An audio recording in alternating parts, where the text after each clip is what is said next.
ఓం సాయిరామ్. శ్రీ సచ్చిదానంద సమర్థ సద్గురు సాయినాథ్ మహారాజ్ కీ జై. మన సాయి కుటుంబ సభ్యులందరికీ నమస్కారం అండి. మనందరిపై కూడా ఆ సాయినాథుని యొక్క ఆశీస్సులు ఎప్పుడు ఉండాలని మనస్ఫూర్తిగా ఆ సాయిని వేడుకుంటూ ఈరోజైతే మరొక చక్కని బాబాగారి సందేశంతో మీ ముందుకొచ్చాను.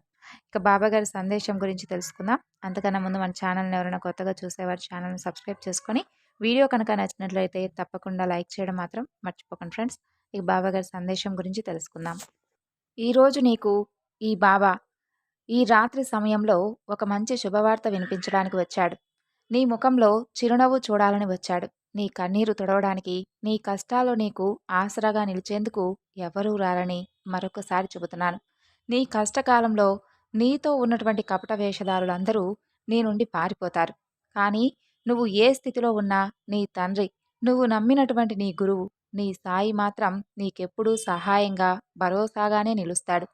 కష్టకాలంలో తన బిడ్డలను ఒంటరిగా ఎప్పుడూ విడిచిపెట్టడు. ఇక నువ్వు అనుకుంటూ ఉంటావు, నా దర్శనానికి రాలేకపోతున్నాను అని. నేను సాయితో చెప్పే మాటలు ఆయన వింటున్నాడా?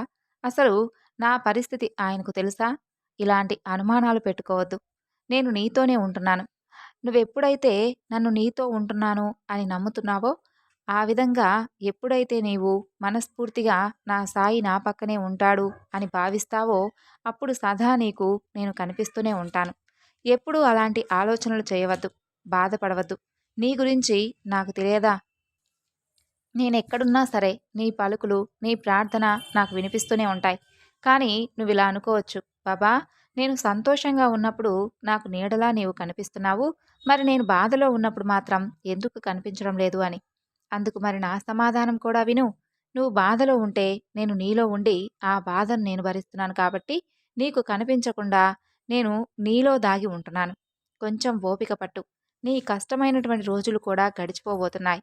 ఈరోజు నిన్ను కష్ట సమయంలో విడిచి వెళ్ళిన వారందరూ కూడా రేపు నీ వైపే చూస్తారు. ప్రతి దశ, అది మంచిదైనా చెడైనా సరే, జీవితంలో భాగమే. ప్రతి పరిస్థితి భగవంతుని ప్రణాళిక ప్రకారమే జరుగుతుంది. ఆయన ఎప్పుడూ మిమ్మల్ని నిరాశకు గురిచేయడు. మంచి సంకల్పంతో పనిని ప్రారంభించావుగా. కాకపోతే కొన్ని అవాంతరాల వలన కొన్ని ఆటంకాలు ఏర్పడ్డాయి. అదే సమయంలో నీవు నమ్మిన వారు సైతం నిన్ను విడిచిపెట్టి వెళ్ళిపోయారు. కానీ నీవు నమ్మినటువంటి దైవం మాత్రం నిన్ను విడిచిపెట్టదు. నమ్మకంతో ముందుకు అడుగువేయి. చిన్న చిన్న ఆటంకాలు ఎన్ని వచ్చినా కంగారు పడవద్దు. నీ వెనుక నేనున్నానని ఏ క్షణమూ మర్చిపోవద్దు. దేనికి కంగారు పడవద్దు. అన్నీ నేను చూసుకుంటాను. నీకు మాటిస్తున్నాను. నా నామాన్ని ప్రతినిత్యం స్మరిస్తూ ఉండు. ఎవరూ తోడులేరనుకుంటూ దిగులు పడవద్దు. నేను నీకు తోడుగా ఉంటున్నాను. నీ వెనకే ఉంటున్నాను. నా భక్తుల కోసం నాపై ఎలాంటి ఇబ్బందులు పడటానికైనా సరే నేను ఎల్లప్పుడూ సిద్ధంగా ఉంటాను. అదే పనిగా జరిగిపోయిన వాటి గురించి ఇక ఆలోచించవద్దు. వారు నిన్ను మోసం చేసినా సరే నువ్వు మాత్రం ఎక్కువగా ఆలోచించవద్దు. నువ్వు అనుకున్న పనిలో నిజాయితీ ఉందిగా. ఇక నీకు ఎక్కువ ఆత్మవిశ్వాసం కూడా ఉంది. తప్పకుండా నువ్వు సాధించగలుగుతావు. అయితే చిన్న చిన్న ఎదురు దెబ్బలు, కష్టనష్టాలు ఎదురుపడ్డాయి. కానీ వాటిని చూసి మాత్రం వెనకడుగు వేయవద్దు. నీలో నీకు తెలియనటువంటి శక్తియుక్తులు చాలా దాగి ఉన్నాయి. వాటిని నీవు సమయం వచ్చినప్పుడు తప్పకుండా నిరూపించుకోవాలి. నువ్వు నమ్మకంగా ఏది కోరుకున్నా తప్పకుండా నీకు నా అనుగ్రహం ఉంటుంది. ఎక్కడైతే నీవు బాధింపబడ్డావో, ఎక్కడ నువ్వు వేధింపబడ్డావో, ఎక్కడ నువ్వు పడిపోయావో తిరిగి నిన్ను అక్కడే 100 రెట్లు బలంగా కాలం నిన్ను నిలబెట్టబోతుంది. కావలసిందంటూ కేవలం బలమైనటువంటి సంకల్పం మాత్రమే. ఎందుకంటే అది నీ సాయి అనుగ్రహం వల్లే నడుస్తుంది. ఈ విషయాన్ని నువ్వు తప్పకుండా తెలుసుకో. ఈ రోజు నుండి నీ భవిష్యత్తుకు పునాది పడబోతుంది.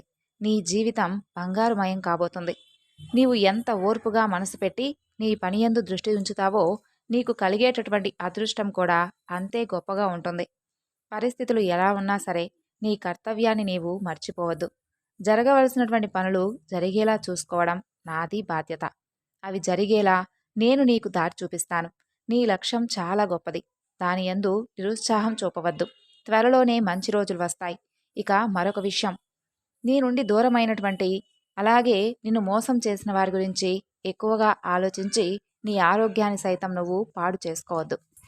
వారు నిన్ను మోసం చేశారని ఎంతో సంతోషిస్తూ ఉన్నారు. కానీ వారికి తెలియదు, రేపు వారిని మోసం చేసేవారు పుట్టుకొస్తారని. నీ సాయికి సకలమూ తెలుసు. నీ మనసును కూడా చదివినటువంటి దైవాన్ని నేను. నా బిడ్డ మనసు నాకు తెలియదా? నీ జీవితంలో గొప్ప లక్ష్యాన్ని చేరుకుంటావు. నా జీవితం ఇలా ఎందుకు అయ్యిందా అని ఎప్పుడూ అనుకోవద్దు. నీ జీవితానికి నువ్వు కోరిందే ఇస్తాను. మంచే జరుగుతుంది. అందుకు ఎవరి మనస్తత్వం ఏమిటనేది ముందే తెలుసుకున్నావుగా. ఇక నుండి జాగ్రత్తగా ఉండు. ఇక నుండి సంతోషంగా నీ పనియందు ఎక్కువ శ్రద్ధ చూపుతూ నీ లక్ష్యాన్ని నీవు చేరుకునేటటువంటి మార్గం గురించి ఆలోచించు. అందుకు దారి నీకు తప్పకుండా కనిపిస్తుంది. ఈ రాత్రి సమయంలో ఈ సాయి నోట వచ్చినటువంటి ఈ శుభకరమైనటువంటి మాటలు నీకు ఎంతో మేలు చేస్తాయని భావిస్తున్నాను. సంతోషంగా ఉండు. సో విన్నారు కదండి బాబాగారి సందేశం. ఈ సందేశం మీ అందరికీ కూడా నచ్చింది అనుకుంటున్నాను. నచ్చితే తప్పకుండా మరికొంతమందికి షేర్ చేయండి. మరొక చక్కని బాబాగారి సందేశంతో రేపటి వీడియోలో కలుసుకుందాం. అంతవరకు నమస్కారం. ఓం సాయిరాం. సర్వే జనా సుఖినో భవంతు.